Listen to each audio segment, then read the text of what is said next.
یو کس وایي چې ما دا اورېدلی دی چې کوم جماعت وقف نی نو په هغې کې مونځ نه کېږي. نو تپوس دا دی چې آیا داسې جماعت کې مونځ نه کېږي؟ نه، دا غلطه دی اورېدلې ده.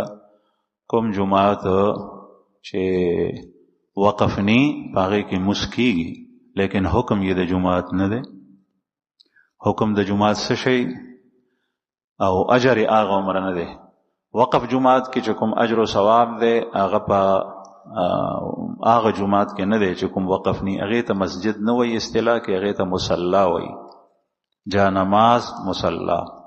او چې نوم هم پې لیکئ چېرته په دې ښاریو کې ضرورت پېښېږي په دې پلازو کې، نو مصلا یا جا نماز نوم پې کېدی، نو په هغې نه پته لګي چې دا وقف نه دی. عام جماعت ته حایزه ښځه، نفسا ښځه، جنبي سړی نشي راننوتی. حالت حیض کې، نفاس کې، جنابت کې څوک نشي راتلی، که راشي نو حرام او ګناه کې مبتلا شو. او هغه مصلا ته حایزه ښځه، نفسا او جنبي سړی تلی شي، ځکه چې هغه حکم د جماعت نه دی. عام جماعت کې چې وقف جماعت وي په هغې کې اعتکاف کېږي، او په هغه جماعت کې په هغې کې اعتکاف نه کېږي، ځکه چې هغه جماعت نه دی، مونځ پکې کېږي.